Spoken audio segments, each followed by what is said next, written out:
Jadi sudah pada tahu saya rasa kalau ternak entok itu nggak boleh kita memikirkan untungnya saja, ya, karena keuntungan itu berbanding lurus dengan kerugian, teman-teman. Nggak mungkin kita akan untung terus ya, tapi kita juga nggak mungkin akan rugi terus.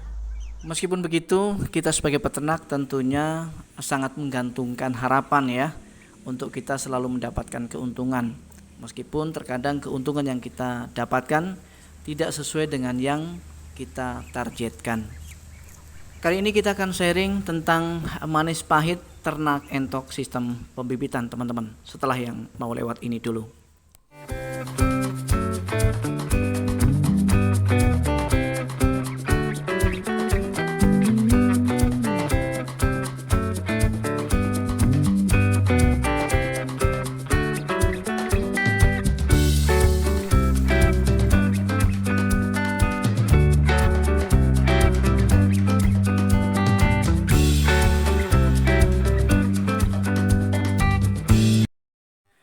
Assalamualaikum warahmatullahi wabarakatuh. Jumpa kembali di channel Rusky Bikatra.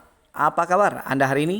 Mudah-mudahan kalian semua senantiasa dalam keadaan sehat walafiat, murah rezeki, serta dimudahkan dalam segala urusannya. Amin ya robbal alamin. Untuk menyingkat waktu, kita akan segera lanjut ke pembahasan.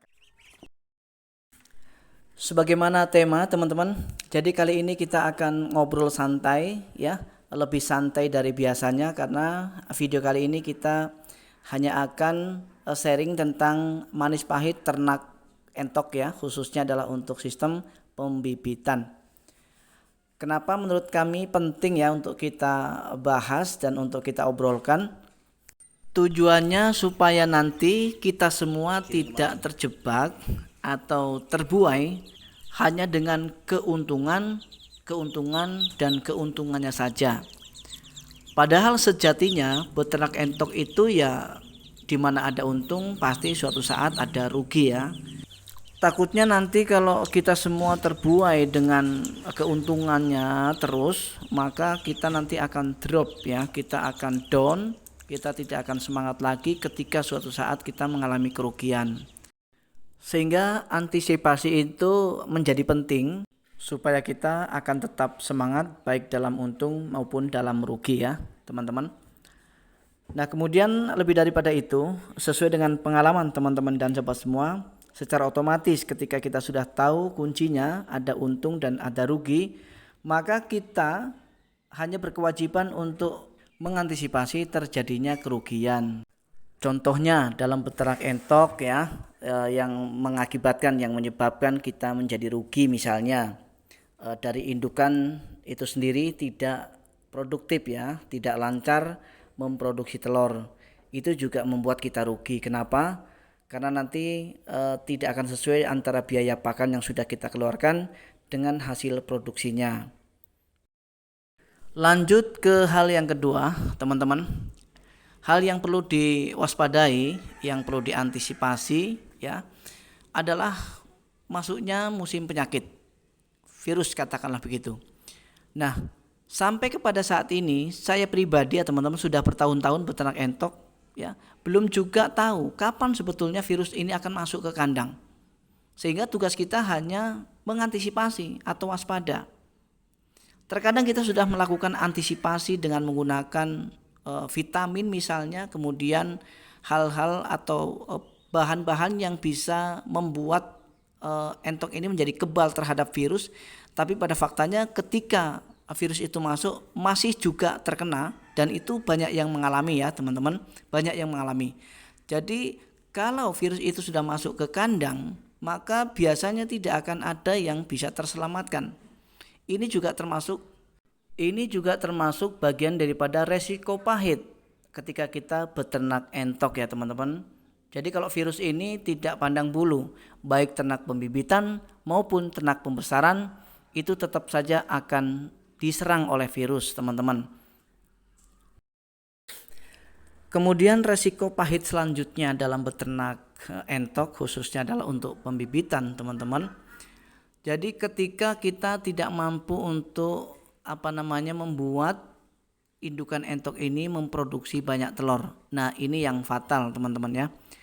Jadi kalau entok atau indukan entok hanya bertelur 4, 5 sampai kepada 6 butir saja, maka ini sudah bisa dipastikan kita pasti rugi, teman-teman.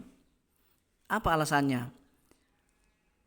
Secara hitung-hitungan teman-teman dan sahabat semua, jika dari 6 butir telur yang diengerami kemudian katakanlah bisa menetas semua, ya, itu per satu indukan hanya bisa menciptakan atau menghasilkan 6 ekor DOE, ya, karena dari 6 butir telur yang ditetaskan.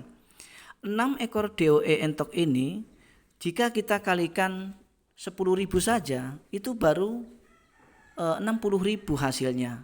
Nah, sedangkan biaya kita untuk ngasih makan indukan ini, ya, itu kalau dihitung-hitung selama entok ini menetas sampai kepada menetas lagi, itu sudah pasti lebih daripada 60.000. Jadi kalau per ekor indukan entok hanya memproduksi 6 ekor DOE atau menciptakan 6 ekor DOE, maka sudah bisa dipastikan kita rugi, teman-teman, ya. Sekali lagi kita rugi.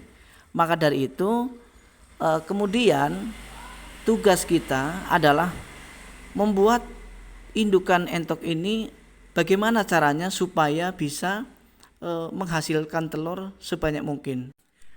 Targetnya adalah 15 butir, teman-teman. Karena dari 15 butir itu, ya, kita harapkan 10 saja yang menetas. Sehingga kalau 10 butir hasil daripada DOE-nya per satu ekor indukan entok, itu hitung-hitungannya kita masih bisa untung, teman-teman. Kemudian resiko pahit selanjutnya dalam peternak entok khususnya adalah untuk sistem pembibitan, yaitu dari segi harga, teman-teman, ya. Nah, jadi kalau pas harga turun, ya itulah yang kemudian membuat kita betul-betul drop, ya teman-teman. Karena harga pakan semakin lama tidak mungkin semakin turun, ya, tetapi harga hasil DOE kita, ya, banyak kemungkinan setiap saat bisa turun, ya. Nah, itu hal yang sangat biasa kami alami, teman-teman, ya.